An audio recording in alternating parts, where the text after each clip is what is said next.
Audio clip number 3، اس میں انشاءاللہ سورہ بقرہ کی آیت نمبر 1 سے لے کر 3 تک کی تلاوت، ترجمہ اور تفسیر صراط الجنان سنیں گے۔ بسم اللہ الرحمن الرحیم۔ ترجمہ: اللہ کے نام سے شروع جو نہایت مہربان رحمت والا ہے۔ الف لام میم۔ الف لام میم صراط الجنان میں ہے۔ قرآن پاک کی 29 سورتوں کے شروع میں اس طرح کے حروف ہیں، انہیں حروف مقطعات کہتے ہیں۔ ان کے بارے میں سب سے قوی قول یہ ہے کہ یہ حروف اللہ تعالیٰ کے راز ہیں اور متشابہات میں سے ہیں۔ ان کی مراد اللہ تعالیٰ جانتا ہے اور ہم ان کے حق ہونے پر ایمان لاتے ہیں۔ ذالک الکتاب لا ریب فیہ ھدی للمتقین۔ ترجمہ: وہ بلند رتبہ کتاب جس میں کسی شک کی گنجائش نہیں، اس میں ڈرنے والوں کے لیے ہدایت ہے۔ لا ریب، کوئی شک نہیں۔ تفسیر صراط الجنان میں ہے۔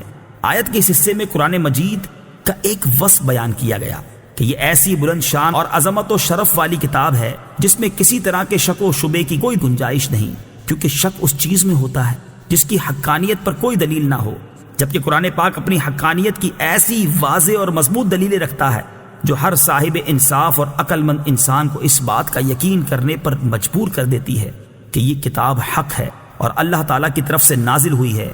تو جیسے کسی اندھے کے انکار سے سورج کا وجود مشکوک نہیں ہوتا، ایسے ہی کسی بے عقل مخالف کے شک اور انکار کرنے سے یہ کتاب مشکوک نہیں ہو سکتی۔ ھدی للمتقین، ڈرنے والوں کے لیے ہدایت ہے۔ تفسیر صراط الجنان میں ہے۔ آیت کے اس حصے میں قرآن مجید کا ایک اور وصف بیان کیا گیا کہ یہ کتاب ان تمام لوگوں کو حق کی طرف ہدایت دیتی ہے جو اللہ تعالیٰ سے ڈرتے ہیں، اور جو لوگ نہیں ڈرتے انہیں قرآن پاک سے ہدایت حاصل نہیں ہوتی۔ یاد رہے، قرآن پاک کی ہدایت و رہنمائی اگرچہ مومن اور کافر ہر شخص کے لیے عام ہے، جیسا کہ سورہ بقرہ کی آیت نمبر 185 میں اللہ تعالیٰ نے ارشاد فرمایا، ھدی للناس، یعنی قرآن مجید تمام لوگوں کے لیے ہدایت ہے۔ لیکن چونکہ قرآن مجید سے حقیقی نفع صرف متقی لوگ حاصل کرتے ہیں، اس لیے یہاں ھدی للمتقین یعنی متقین کے لیے ہدایت فرمایا گیا۔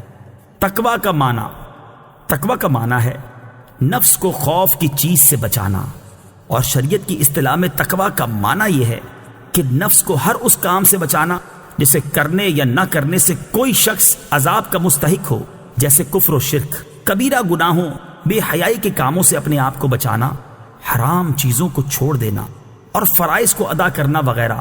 اور بزرگان دین نے یوں بھی فرمایا ہے کہ تقویٰ یہ ہے کہ تیرا خدا تجھے وہاں نہ پائے جہاں اس نے منع فرمایا ہے۔ الذين يؤمنون بالغيب ويقيمون الصلاة ومما رزقناهم ينفقون۔ ترجمہ: وہ لوگ جو بغیر دیکھے ایمان لاتے ہیں اور نماز قائم کرتے ہیں اور ہمارے دیے ہوئے رزق میں سے کچھ ہماری راہ میں خرچ کرتے ہیں۔ الذين يؤمنون بالغیب، وہ لوگ جو بغیر دیکھے ایمان لاتے ہیں۔ تفسیر صراط الجنان میں ہے۔ یہاں سے لے کر المفلحون تک کی 3 آیات مخلص مومنین کے بارے میں ہیں جو ظاہری اور باطنی دونوں طرح سے ایمان والے ہیں۔ اس کے بعد 2 آیتیں ان لوگوں کے بارے میں ہیں جو ظاہری اور باطنی دونوں طرح سے کافر ہیں، اور اس کے بعد کی 13 آیتیں منافقین کے بارے میں ہیں جو کہ باطن میں کافر ہیں اور اپنے آپ کو مسلمان ظاہر کرتے ہیں۔ آیت کے اس حصے میں متقی لوگوں کا ایک وصف بیان کیا گیا ہے کہ وہ لوگ بغیر دیکھے ایمان لاتے ہیں، یعنی وہ ان تمام چیزوں پر ایمان لاتے ہیں جو ان کی نگاہوں سے پوشیدہ ہیں، اور نبی کریم صلی اللہ تعالیٰ علیہ وسلم نے ان کے بارے میں خبر دی ہے، جیسے مرنے کے بعد دوبارہ زندہ کیا جانا، قیامت کا قائم ہونا، اعمال کا حساب ہونا، اور جنت و جہنم وغیرہ۔ ایک قول یہ بھی ہے کہ یہاں غیب سے قلب یعنی دل مراد ہے۔ اس صورت میں آیت کے معنی یہ ہوں گے کہ وہ دل سے ایمان لاتے ہیں۔ وَيُقِيمُونَ الصَّلَاةَ، اور نماز قائم کرتے ہیں۔ تفسیر صراط الجنان میں ہے۔ آیت کے اس حصے میں متقی لوگوں کا دوسرا وصف بیان کیا گیا کہ وہ نماز قائم کرتے ہیں۔ نماز قائم کرنے سے مراد یہ ہے کہ نماز کے ظاہری اور باطنی حقوق ادا کرتے ہوئے نماز پڑھی جائے۔ نماز کے ظاہری حقوق یہ ہیں کہ ہمیشہ ٹھیک وقت پر پابندی کے ساتھ نماز پڑھی جائے اور نماز کے فرائض، سنن اور مستحبات کا خیال رکھا جائے اور تمام مفسدات و مکروہات سے بچا جائے، جبکہ باطنی حقوق یہ ہیں کہ آدمی دل کو غیر اللہ کے خیال سے فارغ کر کے ظاہر و باطن کے ساتھ بارگاہ حق میں متوجہ ہو اور بارگاہ الہی میں عرض و نیاز اور مناجات میں محو ہو جائے۔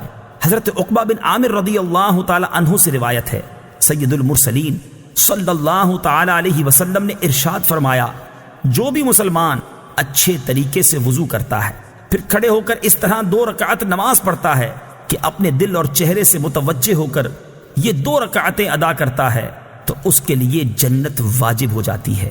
حضرت ابو سعید خدری رضی اللہ تعالی عنہ سے روایت ہے، حضور اقدس صلی اللہ تعالی علیہ وسلم نے ارشاد فرمایا، جس نے جان بوجھ کر نماز چھوڑی تو جہنم کے اس دروازے پر اس کا نام لکھ دیا جاتا ہے جس سے وہ داخل ہوگا۔ وَمِمَّا رَزَقْنَاهُمْ يُنْفِقُونَ، اور ہمارے دیے ہوئے رزق میں سے کچھ ہماری راہ میں خرچ کرتے ہیں۔ تفسیر صراط الجنان میں ہے، آیت کے اس حصے میں متقی لوگوں کا تیسرا وصف بیان کیا گیا کہ وہ اللہ تعالیٰ کے دیے ہوئے رزق میں کچھ اللہ تعالیٰ کی راہ میں خرچ کرتے ہیں۔ راہ خدا میں خرچ کرنے سے یا زکوٰۃ مراد ہے، جیسے کئی جگہوں پر نماز کے ساتھ زکوٰۃ ہی کا تذکرہ ہے، یا اس سے مراد تمام قسم کے صدقات ہیں، جیسے غریبوں، مسکینوں، یتیموں، طلباء، علماء اور مساجد و مدارس وغیرہ کو دینا، نیز اولیاء کرام یا فوت شدگان کے ایصال ثواب کے لیے جو خرچ کیا جاتا ہے وہ بھی اس میں داخل ہے کہ وہ سب صدقات نافلہ